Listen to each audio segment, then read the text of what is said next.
Welcome back to the Success Shift, everybody. Where here we cultivate entrepreneurial confidence. Today, I have a very special guest all the way from Canada.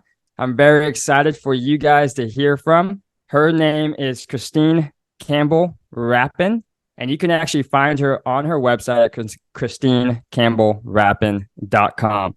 And so, Christine, I'm going to let her talk a little bit about herself, but she is a creative marketing strategist, right? So she has creative marketing services, and she provides a great platform for entrepreneurs. Other than that, she is a business strategist.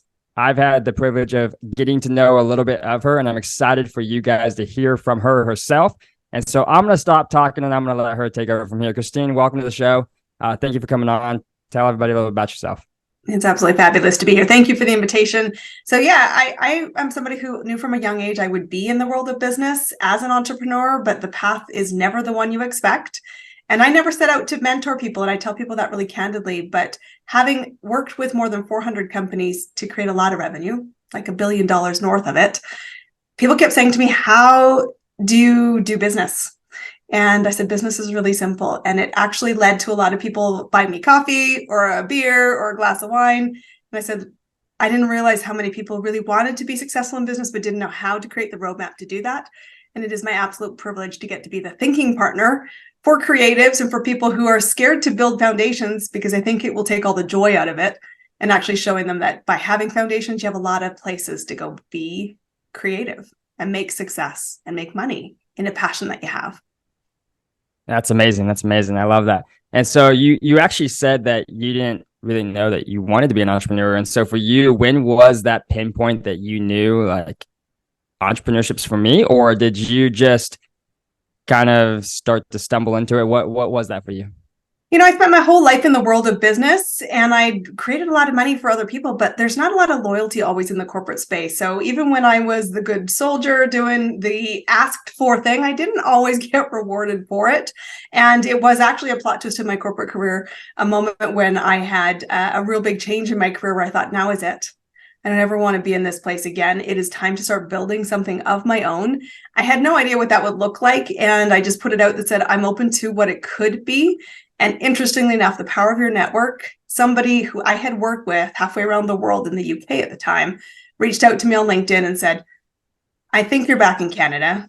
I have no idea why you're in the industry you're in, because it was a world away from the one we knew each other in, and said, but you always struck me as an entrepreneur. Do you want to have a conversation? And I was so curious because I thought, I don't even, like, we weren't friends. How do you even remember my name? That it led to a conversation that really launched me into my first business. And it was through the success of my first business that people started to ask me to mentor them. And that, of course, has become my full-time business today. That's amazing. And so you're in Canada. What part for people like me, right? This might be for me, but it's going to be for others. What part of Canada are you in? The western or eastern side, or? So I'm going to say it's the West. I am just outside of Calgary, which is along the Rocky Mountains. So when you think of Canada and you see posters, you're thinking Lake Louise, Banff, beautiful turquoise waters and mountains. That's an hour from where I live. Got you. Okay. So it's starting to click for me geographically where you're at. That's amazing. I know that you're in, consulting and just creative services. Can you tell us a little bit more of how that exactly happened? Like where did that piece come from? What about that stood out to you, and more dive into maybe what you actually can do for people? Yeah, it's interesting because when I first built my first business, I built it 1 hour a day. I did it as a side hustle. So many of your listeners might relate to that. I did it as a side hustle on top of my corporate job. It was never meant to replace my income, but it was meant to accelerate some of my financial goals. And I knew what to focus on in that 1 hour to create clients and to create revenue. And that came from a really eclectic background in my business journey. I started in marketing in my early career, and I kept saying, it's pretty, so what? And that led me to, very uncomfortable conversations with the marketing group. And I said, well, you're going to have to sell this. And then I ended up in sales. And they said, well, go answer the question. So I'd end up, presenting to clients and to the people on the other side of the table. And I ended up in business development. And through that, then, of course, I was like, now we've got somebody who sees this imagination, sees this uncreated thing yet. We've promised it. And then I would look to operations saying, why can't we deliver this, what we promised? and we'd often have some wrinkles. And that led me to operations. So I had a really unique ability to connect the pieces. And that 1 hour where I was really effective, people kept saying, it can't be true. And I said, well, I'm not making it up. Like, I treat my business like a business, but I knew what to focus on.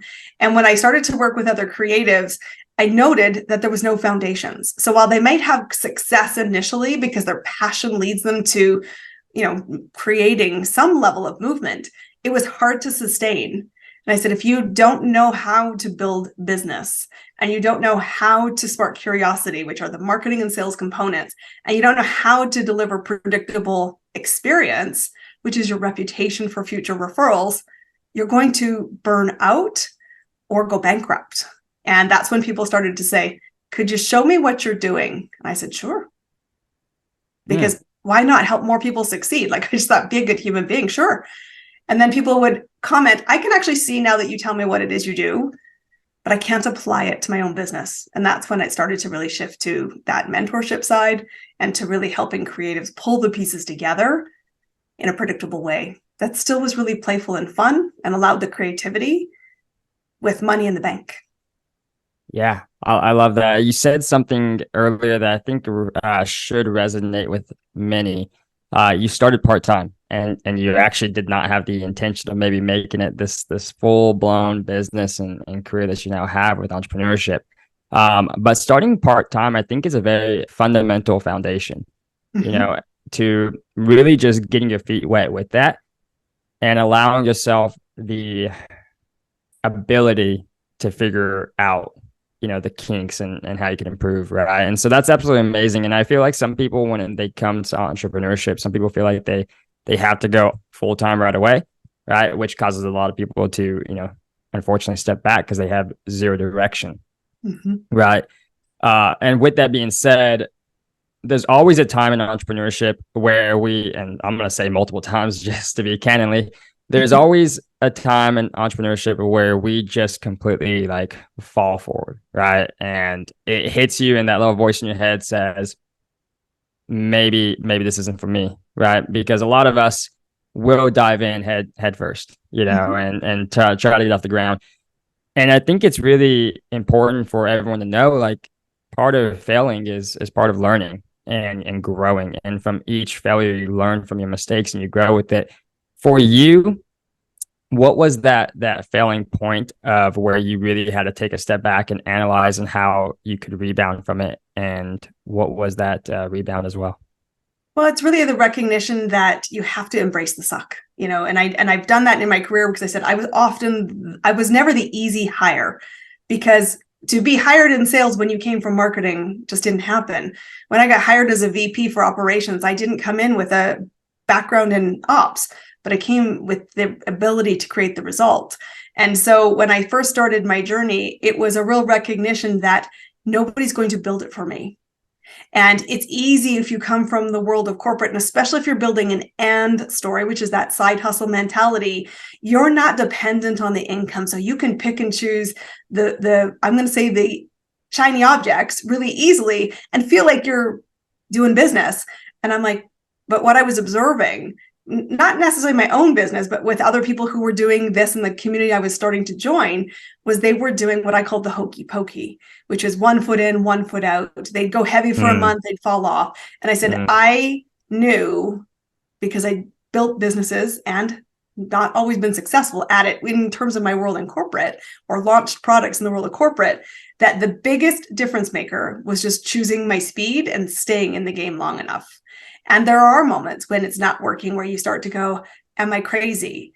And the important piece to know is that the destination has to be non-negotiable. You have to know why you're doing this, because it's easier to get a job, even in the tough economic climate where jobs are not easy to have. It's important because you have to be your own engine. And when people said to me, when they first started asking me to mentor me, what was the difference? I said, I committed 1 hour a day. It wasn't negotiable. I didn't always do it in 60 minutes. Sometimes it was 10 minutes in the Starbucks lineup. Sometimes it was, at the airplane gate while I was getting on a plane to go to, support clients in a corporate role. I just said, no matter what, I will not leave the day having not done something. And when I watched my peers start and stop and start and stop, they eventually gave up. And I said, giving up isn't on the table. That is powerful. That is so powerful. I love that. A few things I literally wrote down from that because I just it keyed, and sometimes like for disciplined people or that have maybe a little bit more natural discipline, it comes as you would think expected, right? Which in reality, everybody functions different. And so I love that you said the hokey pokey. I like how you put that, the hokey pokey. That is definitely, I even see that for, my agents, right? And in my businesses, we see sometimes people 1 foot in, 1 foot out. And when we're 1 foot in, 1 foot out, we're allowing our subconscious mind to find realities in which this is not the way or this is not possible, rather than having that commitment up front of, like you said, the non-negotiable destination. What is my end goal here? What is the end route? The financial freedom. Okay, what about financial freedom, right? And really dialing that in and creating that non-negotiable destination, which can obviously always adjust as time goes on, but knowing where you want to go and then creating the plan and action to go that direction with whatever that may be. It's not enough to just have a vision board. You have to have the actions. And to be fair, what is also really, really important is to be in communities where there are action takers, not excuse makers. And equally important as somebody who will call you on your BS. Because when I was building my kids were youngish, they were teenagers, they had jobs, they had, and my commitment to them was, you can watch 2 episodes of Friends. If I got the whole 60 minutes to myself to go do the business, it was like, go watch TV with your dad. And that meant that they could knock on my door an hour later and I had to put it away. But that allowed me to stay in movement. And one of the most important things I tell my clients now is, not every season is Mach 10, but I'm always committed to the vision of this business. I'm committed to helping other people. And I have to have the courage to let people say, you're talking a good game, but your actions are a little weak this month. Or, hey, how many offers did I make this week? I'm like, I didn't. So I'm like, am I really focusing on the business or am I distracted? And you have to have the willingness to be course corrected yourself and to have others help you course correct. If the vision is really pulling you, you'll get past the convenience factor. And you have to be successful, get past convenience factor, because you can't just build your business when it's convenient. Otherwise, you will constantly stop and start, because building a business is not convenient. That is 100%. That is 100% accurate. It never becomes convenient, right? The most successful people in the world still have the inconvenience of constantly building their business to the next level. And so I love that. And that's a really relatable factor of, no matter what season you are in entrepreneurship, you are always in the factor of discipline and consistency over convenience, right? Discipline and consistency over convenience. And because at the end of the day, we have a choice. Is your destination a priority for you or not? If it's not, then don't do it. But if it is, well, okay, then we need to be willing to put ourselves in a disciplined state and not focus on convenience and just focus on what it is that we need to do. And in all reality, if we start to shift our mind on how we look at it, we are doing ourselves a convenience for helping ourselves be where we want to be. Yes. Right. And so it really depends on your priorities. And I absolutely love that factor. Just the destination is non-negotiable, and you can't be 1 foot in, 1 foot out. When you know the destination, then it's just a matter of putting in consistent time, no matter if it's convenient or not. And this is why I think people like yourself and many others can start entrepreneurship part-time, is because they know the destination ahead of time. And when you know your destination, you're willing to do whatever is necessary, as long as it's moral and ethical, to get the job done. Right. Well, and to know what to do. Like this, I think sometimes the biggest comment I hear for people starting is, I don't know how. And it is a fact. I'm not saying that's like we didn't, but none of us know how. We just started.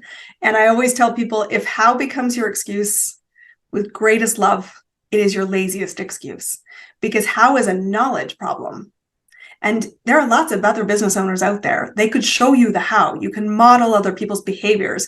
So leaving yourself with that, I just don't know how, is just lazy. It just is. And I love 100%. You, but it's true. So 100%. then figure out, what does it take to grow businesses? And that's really where I started to see the gap, because I watched people starting to give up on their dreams, and it was breaking my heart, and said, business is simpler than you think. And they're like, they just didn't really understand the rules of the game. I said, the rules of the game are simple. They're not effortless, but the world is going to make you think it's really, really complicated. It's not.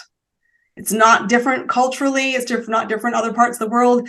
Business is really driven by the same things. And if you understand the framework and you apply yourself to the focus of the things that move the needle, stay in the game long enough and you'll create results. And some people will create it in a year and some people will create it in 20. That's a choice of speed, discipline, and knowing I can't get there if I don't grow. And growth is uncomfortable. It's hard to push yourself to it. But it's, again, I'm moving past convenience. It's worth it. Absolutely. As bad as I am in this moment, so keep going. Absolutely. The destination has to be worth it. And that is an absolute key. If your destination is not worth it, you will not move, you will not take action. So that's a very valuable point. And you said you can't make the excuse if I don't know how, because there's plenty of people that did not know and have figured it out. And it's about, I believe, and it's my personal belief, and I'm going to hold this belief, and everybody has their own choice to believe what they want.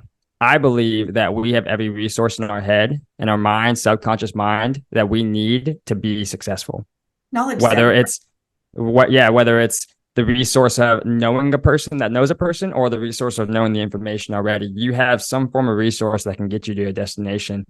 A perfect example of that would be Elon Musk, right? How many things has he accomplished that have been considered impossible? And just because it was impossible because that was not done yet, well, he went and proved the adversary that yes, this is possible, right? You could even take gravity for a fact. There was the belief that we cannot get off the ground, right? Because gravity pulls us back down. Yet we have planes that are heavier than can be, flying in the air for hours and hours at a time.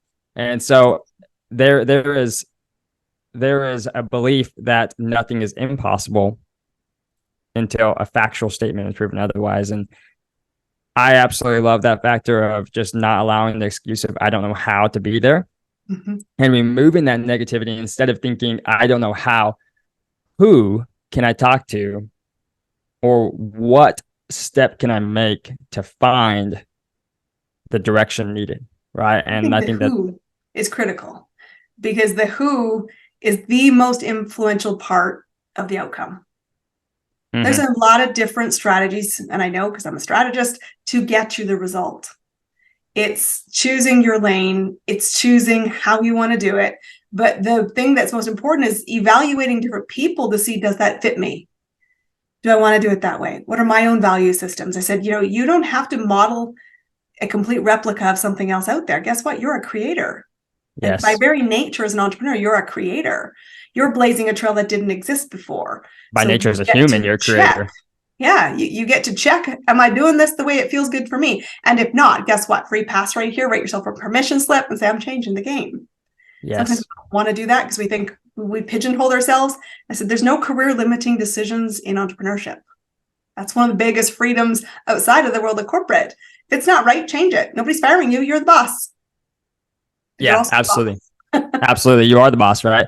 And that's very valid. I feel like people need to, or personally, I think people need to feel that they're validated, that they have everything they need to take the action, rather than just starting and using everything as a learning lesson.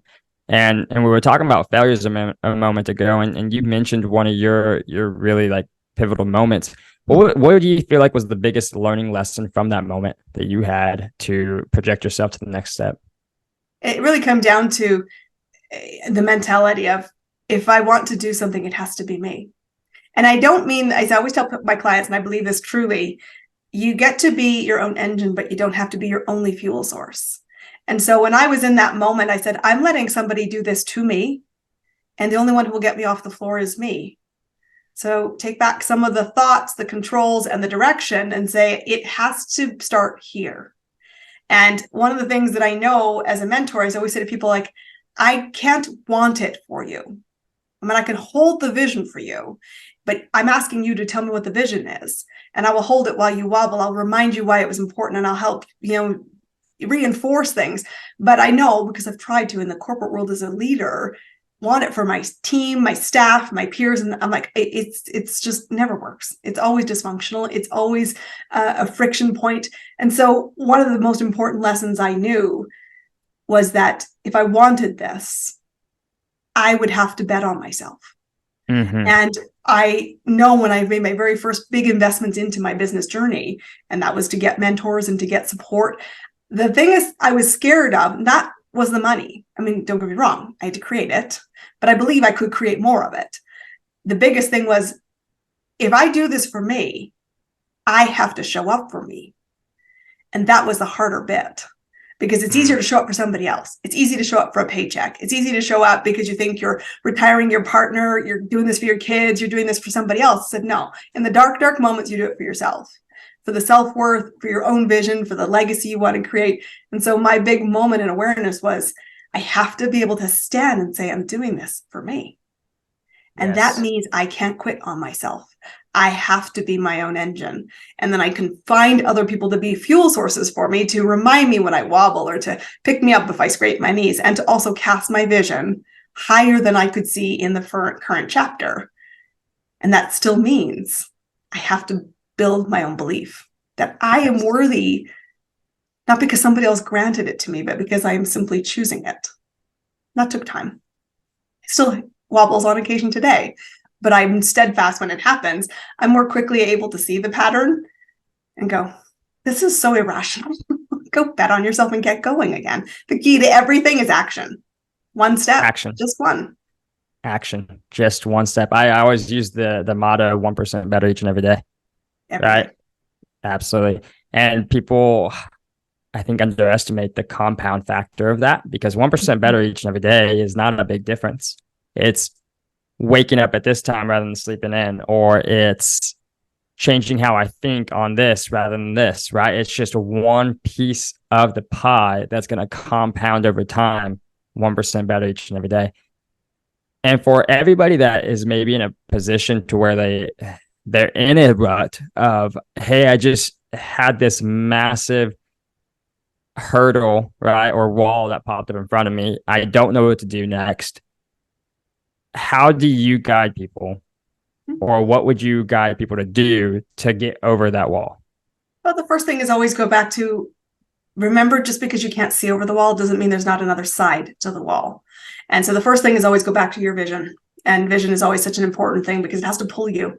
The second thing I always tell people is you get to make two choices in your attitude right here in this moment. The choice to let it defeat you, or the choice to say, I will find another way. Mm-hmm. Well, I like to work with creatives, and I am a creator by nature. And I said, so co-create one. And there's no rule book that says you can't squiggle outside the lines, but you have to choose the tenacity that says, I will find a way. And to recognize that when you have a major setback, I mean, God, entrepreneurship will slap you to your head a couple times pretty significantly, for sure. Yes. I can guarantee you that. It's a recognition that says, I might quit the field today, but hell will freeze over that I don't show up tomorrow. And that was always my game, because I will tell you a story. I speak a lot in my career. It's one of the things I do to grow my business. One of my very first events I hosted, I have a big network and I leveraged it, and I had 110 people register for the event. I was feeling really good about it. I'm like, I'm going to walk into this. I'm going to rock it. It's going to be amazing. I showed up for my first event. There were 3 people in the room. One was a peer who wanted to see what I was doing. One was a former colleague who left 10 minutes into it. And there was one other person who was my target market. And it was soul destroying. And it took me quite a few days to stop pouting about this disaster in my business, until I got to reframe the wall I'd walked into and said, I showed up for one person, and that one person needed me to be there. And here's the other lesson as an entrepreneur. I can't let my ego be the driver here, because I wanted the room filled for me instead of showing up to fill the room for that one person. Yes. And that big shift of finding another way to look at it really changed the business, because at that point I made the decision and put a new date in the calendar, said, I will do another event. It actually, interestingly enough, became a huge foundation for the work I do now, which is you have to fill the room with buyers, not just an audience. Because what mistake did I make? I filled it with an audience who were never going to be there to do what I wanted them to do, to get the result I wanted, because what they were there is to support me and not the outcome that I was trying to get to.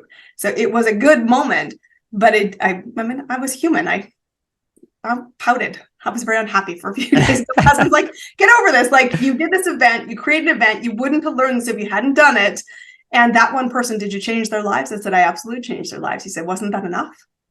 And I always remember, you show up for one. You're talking about the 1% growth every day. I show up every day in my business for the one person who's listening to this today, who's going to have courage to get out of their own damn way and bet on themselves. Because everything you want is on the other side of that fear. And that wall is a mirage, because you saw the vision yesterday. Today you hit the wall. Didn't mean that the vision isn't still there on the other side. Don't forget that. The vision's always there as long as you keep it there, right? Yep. And the talk of one, right? 1% better. You can do one, show up for one person, one more day. Ed Mylett actually has a powerful book on that, the power of one more. And yes, and that simple concept is just such a different believer. Like, I implemented that, right? And when I was focusing on sales, there was, hey, I'm gonna make one more phone call, right? And then when I was in the gym, I was shooting maybe for 15 reps. Instead, I'm gonna do 16 just because, right? And just implementing that discipline will change your mindset in such a way of looking at the positive side. Mm-hmm. And if you stay in long enough, and I think that's the other piece of it, is really saying, this is the non-negotiable that comes up again, because just because you can't see it doesn't mean it's not moving. And that snowball, which is what really led to the business I have now. And people say to me, often in where I am with my business, especially in like this calendar year, people say, like, you've just exploded. I said, this is momentum that has been building and building and building. And what's the gap that's spreading is that discipline of the 1%. And I said, I'm just very driven to knowing that I stay in the game. And as a consequence of that, what happens now to other people is a recognition I could make a course correction. And maybe I need to go get some support, or maybe I need to get honest.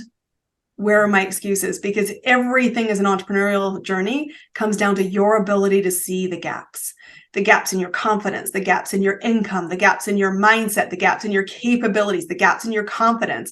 And awareness is the goal, not shame.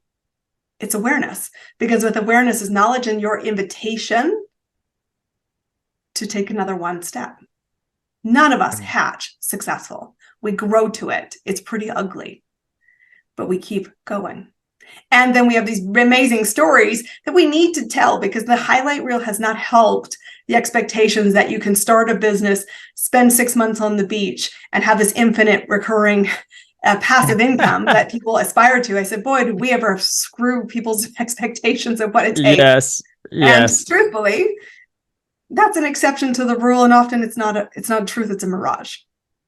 Oh my gosh. You can build the life you want, but effort is required. I will tell you though, short path to effort, work with somebody who's been where you want to go.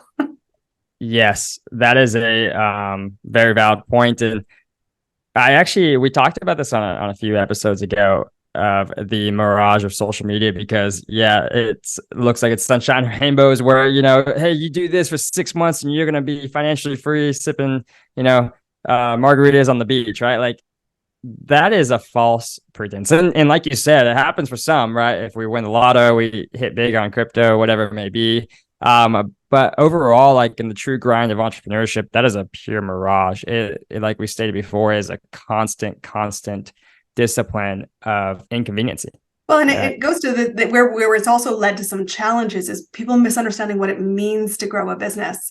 I tell people really simple. 2 things: predict your revenue in the next 90 days. Most businesses in the service-based industry, whether you're financial services, you're in the digital space, takes from first conversation to a yes and a client, on average, is 90 days or more. It doesn't happen very quickly. But we've gotten to this belief that if I just post about my stuff, that's an offer. It's not. It's awareness. And people don't buy for awareness. They don't buy for the features. And especially where my clients are, they talk about, this is how we're going to deliver something. I said, nobody cares how you're going to deliver it. Okay, 1% cares, but the vast majority don't. And I said, what you really need to do is paint the compelling future. People will only pay for the results. And an offer is not a social media post saying, come find me, if you don't have a room full of buyers already watching. And so that's, I think, one of the challenges, because so many people come to me having worked with other people or peers or coaches in the business space and said, they told me if I just did this, which was 3 posts, 2 TikToks, 4 bobcats, a unicorn, and a lollipop, I would have this multi-million-dollar business. And I said, okay, that's not an offer. And do you have an audience of buyers? And that's always the big uncomfortable elephant. And nobody wants to teach that, because it means getting really uncomfortable. You're going to have to talk to strangers. You're going to have to go into new rooms. You're going to have to know what you stand for. And it's going to have to not sound like every peer you hear, because your audience is not your peer group. Like singing from the same song sheet is not helpful. Absolutely. They're not going to buy from you. And business is about the buying, because it's about serving the result. And the only time you have exchange in those 90 days and movement consistently is when you create value. Absolutely. For them. You're the guide to them, solving a problem that usually has been around a long time.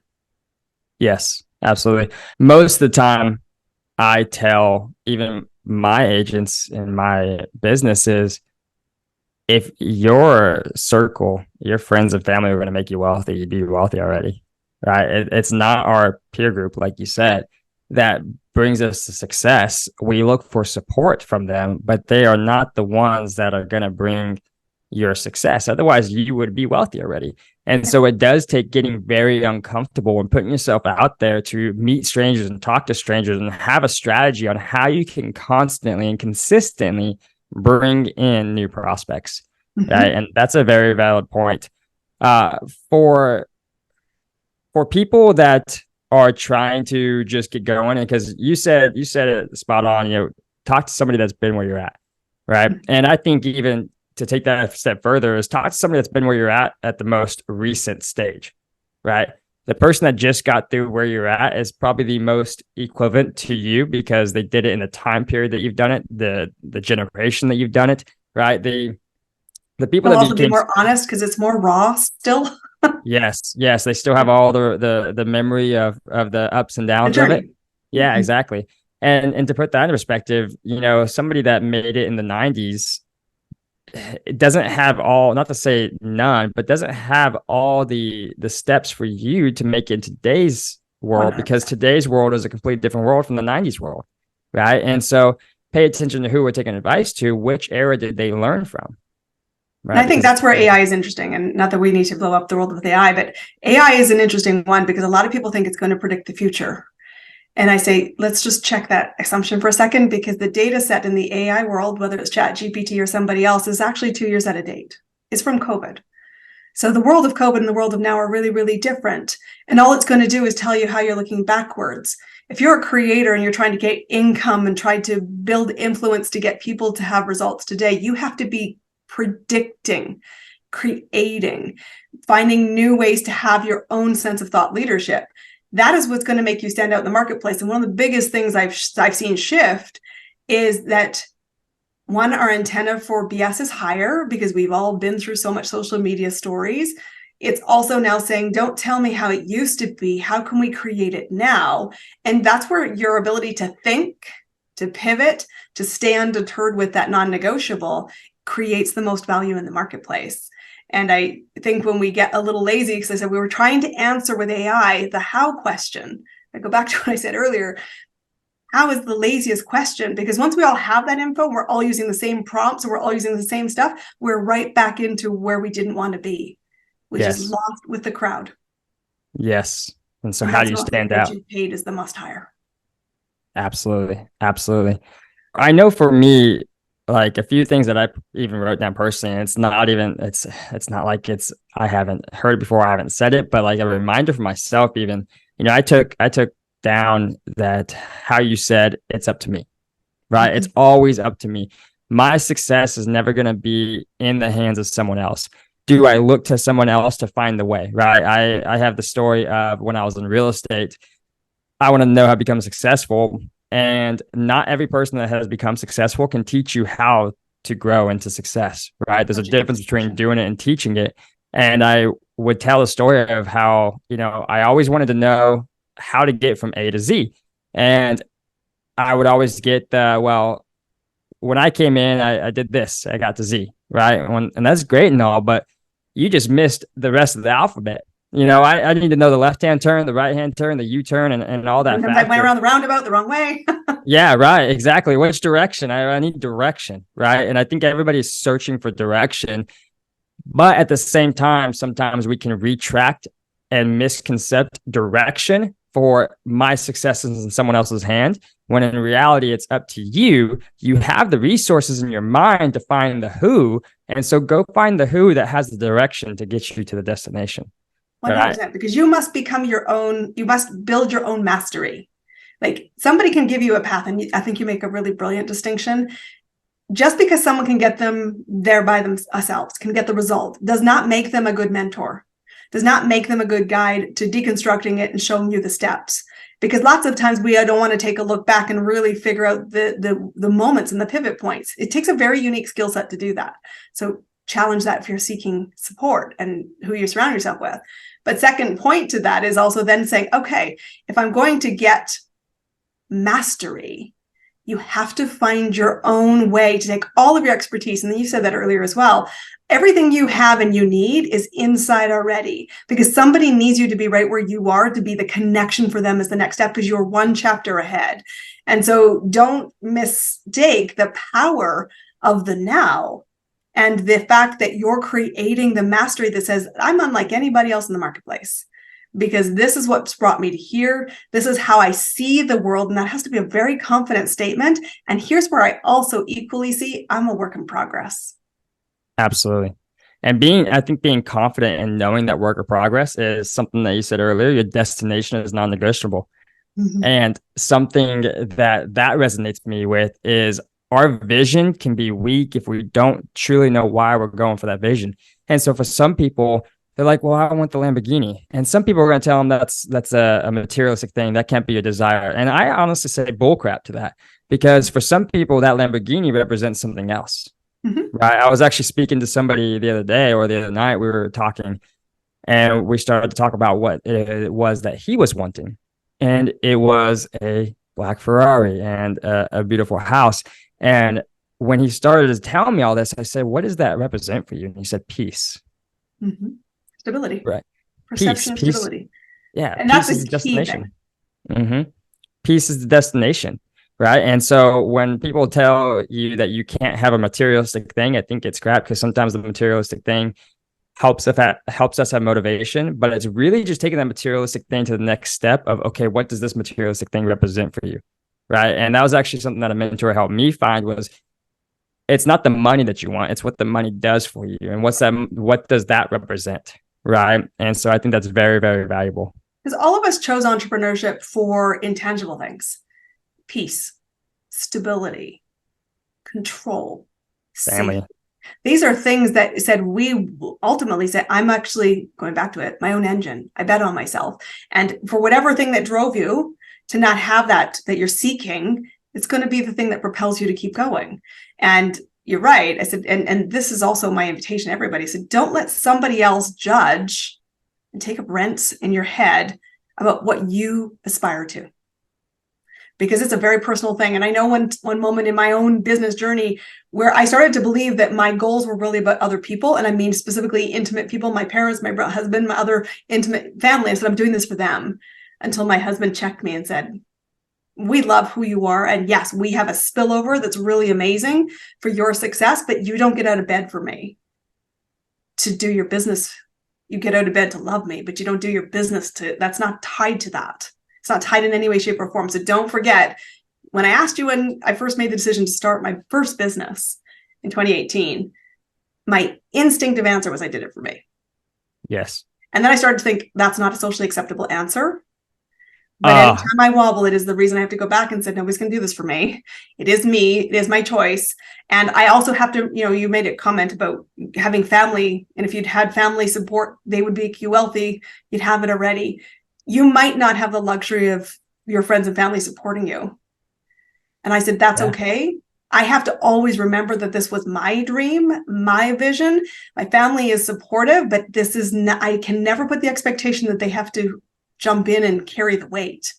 They carry the weight on occasion of my emotional ups and downs, but I also learned early in the journey, find peers to do that. Yes. Because they are walking the same journey as you. And so that when you come home to your partner, you're not only seeing the downsides, you're saying, this is the way I'm growing. This is the fun I'm having. And I have an outlet of people who totally get it. Yes. And what you're seeking is peace, joy, freedom, and all those other things. And nobody promised they would be easy. We just all will look back and say, gosh, it was worth it. Absolutely. And you said something so valuable a moment ago of we sometimes feel it's not socially acceptable to want it for ourselves. And that makes us start to validate or try to validate other factors, which then becomes the destination of it's not the actual destination. You're saying this because you think other people will say that's relevant. And in reality, we are the first person that we always have to check, right? Mm-hmm. How does this make me feel? What does this do for me? And then we do for others, right? Just like the whole, on a plane, when the oxygen masks drop, you put yours on first before you help someone else. You have to validate yourself and what you want before you can even validate for someone else. Now, that's an ecology check. Definitely check yourself, check others, and check society. But first and foremost, you have to check yourself. That's so important. What is it for you? Not socially, because socially someone else is going to say this is a great idea. Oh, I want to talk to my parents, right? That's fantastic. But you're saying that, it's a nice pat on the back, but don't chase the gold star. It really has. I said that's going to always be convenient, and you might not get it. Absolutely, and that doesn't mean you stop. It means you find it within. And so you got to find your reason first. If it's a materialistic thing, that's fine. Then start to think about what does that materialistic thing represent for you. I loved everything that we spoke about today, Christine. But if you could tell people hey, right now, the advice, if you're just getting going, or maybe even if you're 6 figures in, you're trying to get to 7 figures, what advice would you give people to go take action on right now? Yeah, I'd love to answer that. So the first thing I just want everyone to remember is that only 2 things predict your revenue. And if you want to be a business owner, revenue and profit matter. Don't do the hokey pokey. Don't have an expensive hobby. So you've got to put a Post-it note or something in your workspace that says, how many people am I meeting that could be potential buyers? Because your business will be built on strangers. Second thing is, how many offers am I making? And I said, an offer is not a post on social media. It's a conversation with somebody who said, I see value. I want to work with you. Tell me what the options are. That's an offer. So that's the first piece of the puzzle. Second thing, in order to be successful with those 2 metrics, you have to lay the foundation. And every business under the planet needs 3 things. You need to be able to know how and be successful at building an audience of buyers. From there, you need to understand that marketing is about moving somebody from curiosity to paid client. So you have to know that people are going to take a journey, and they want to take a journey far away from you in the distance for quite a long time, watching the know, like, and trust factor. So you have to map out whatever strategy, tactic you want. I don't care, but you have to be intentional with the movement, because we often will jump the gun. We get nervous, we get anxious, and we go to marriage instead of the first date. But clients who choose you need to have a way to date you. And so understand, pick your lane on the tactic, but you have to build marketing messaging that moves somebody compellingly forward from the crowd towards you, front row. And the third thing is, your goal is to create value. Not as you perceive it, justifying your ego. I said I made that mistake early in my journey. But asking somebody, what result do they want? Because people will only pay for a result. They will never pay for your time. And the best way to know that is to ask. We often get caught in the world of business trying to sell a unicorn, a Ferrari, when they're saying, at this point, I'd like to be able to put gas in my tank. Yes. So I would say the other piece of that puzzle is slow it down. Step smaller. It will feel hard. It feels like you're not doing enough, but you said it earlier so well, 1%. The 1% step is really where the magic lies. And the third piece of the puzzle is just remember the permission to be successful starts with you and changing your own inner dialogue that says, I can build capabilities, confidence when I choose to show up messy and imperfect because your clients are seeking for you. You have everything you need to be successful. Get the support to believe it, because that's really where the gap likely lies. Wow.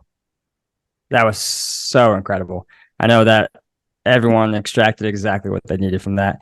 So, Christine, I just want to thank you for coming on today. And again, guys, if you want to reach out to Christine or find more about Christine, you can go to her website and visit her website. And that's going to be ChristineCampbellRapin.com, ChristineCampbellRapin.com. And so I want you guys to remember the vision on the other side of the wall, as Christine said it best. Remember the vision on the other side of the wall. Remember that you were born to do something great. And I want you guys to step into your success. Thank you guys for tuning in. Have a great day.